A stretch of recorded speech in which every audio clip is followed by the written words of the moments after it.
In this chapter, we're going to discuss annotation, some of the other features that you can use aside from just imaging.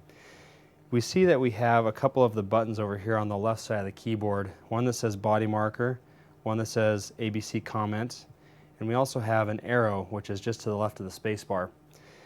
If you want to just start typing on the screen, you're more than welcome to do that. So go ahead and actually hit freeze, and then just start free typing. Oh, and you see that you get text, and you see that the ABC comment key is automatically engaged. And when that happens, that means that you're just in the texting sort of annotation mode.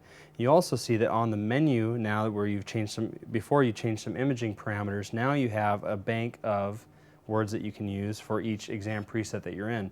Right now we're in an OB23, which is second, third trimester setting for our exam preset, and we also see now that we have those sort of words that are often used for annotation. So that's a nice bank of words to be able to use without having to free type. And if you want to pick up and move a word, you can use the trackball, and once it turns green like you did when you hover over it, you can use the set key now to pick it up and move it wherever you want to. And if I wanted to add like maybe lateral, I could add this. Yes, and it'll place that word where you just dropped the previous word. Nice. And then you can rearrange them as you want to. Let's say that you've added those words now to your screen, to your image, and you want to get rid of some of those just letters that don't make any sense. Go ahead and click the set button, and now you can hit the clear button, which is just below the ABC comment key, and that'll go ahead and take away those letters that weren't supposed to be there. If you hit clear again, what you'll see happen is it'll delete other text on the screen. If you want to be able to use this bank of words, another method of doing so is to use that rotary navigation key, and if you twist it, it'll go between the words, and if you want then to add it to your image, go ahead and press down on the navigation rotary key, and it'll put it there. So sometimes people will use those in order to, almost work it as in the order of images that they're taking. Does it automatically put it where your cursor was, or Yes. is there a home set button? On here, it'll automatically put it where the cursor was. Where the cursor exactly. was. Okay, so if I'm up here or if I'm down here, that's where it'll. Yes, and so then when you're using that navigation rotary key, it'll put it where that was at for the cursor. Okay, good. So go ahead and clear those off. And so that's one way, you just were free typing before. Now go ahead and hit the freeze button like you were live imaging and scanning again. You could hit freeze, and then if you hit the ABC comment key, that essentially does the same feature as before when you just started typing. It popped it up there for you and engaged the annotation. And you're just moving amongst those words, and you can see that when you scroll down with that rotary navigation key, it actually scrolled through your list of words. You can go through, and you see on the bottom you can change the size of the font, and you can also change the arrow size, which we'll discuss the arrow in a moment, and as well as doing custom. Custom allows you to actually go through and change the order of those words in the word bank, as well as delete and add words. So you're not stuck with what is given there, but this gives you a really nice starting point for a lot of users, because those are catchphrases and words that are used often, and again in each exam preset.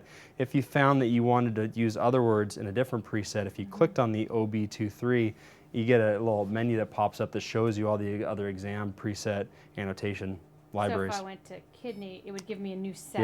Yeah, that's nice. Okay. Yep. Great. So that essentially is how you annotate, either by free typing, and you can just type on the screen, or by going through and doing the ABC comment key. So go ahead and hit freeze, and now we'll talk about some of the body markers. Body marker is right here, and so again, depending on which exam preset that you're in, you can go ahead. A different set of body markers. Yeah. So go ahead and hit the body mark there, and you can see again, because we're in that OB second, third trimester, you get different pictures of a fetus, position. Right. And you can use that rotary nav key and to be able to scroll through those and kind of see some of the various body markers that you can use. And then to select it, you can either press down on the rotary nav key, or you could also have used that the trackball on the set key, like we did for a lot of other things. You'll see that you get this little green.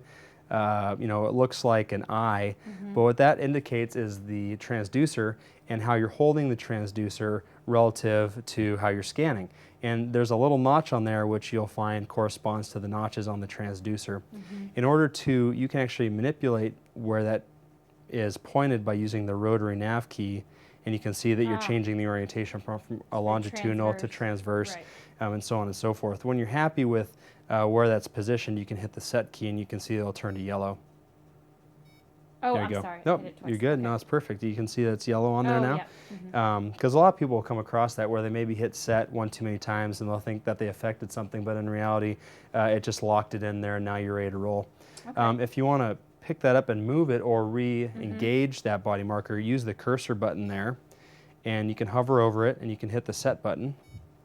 That engages where you put the body marker in terms of on your screen. And then if you actually want to change where that transducer is, you can press set again and then double click kind of on that in that area Where with the set button. Yep. Double press again. Yep, there you go. And now you've re-engaged where the transducer and the notches and so on and so forth. That's nice. Yep. And then so from there, you're going to do arrow. Yeah. Okay. And so arrow is right next to the space bar.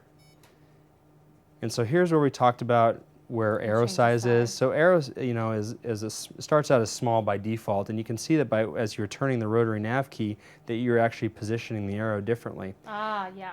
So you can move the position, but you can also rotate. Correct. Yep. You can move it with the trackball, but really then you can rotate. Yeah. So let's go ahead and drag your trackball over to where we see the arrow size, and let's go ahead and select up to medium and even go larger. And now you have large, and then go ahead and bring the trackball back over, and now you have a large arrow.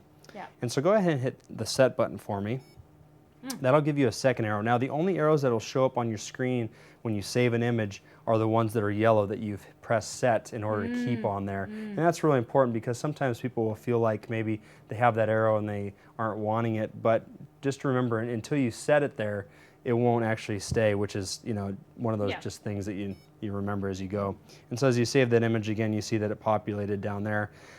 What's more is that you can use the trackball to go up to your arrow there, and you can select it with the set key, and now you can move it, and you can actually rotate it again using that rotary nav key. So there's a lot of you know, what we call post-processing things that you can do with your body markers or your arrows and your annotations, moving them, adjusting them, manipulating them, things like that.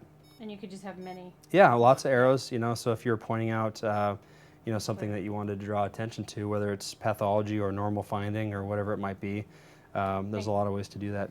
And then clear takes it away. Yep, clear, regardless of body markers versus annotation versus arrows, the clear button will always then remove that. Yep, exactly.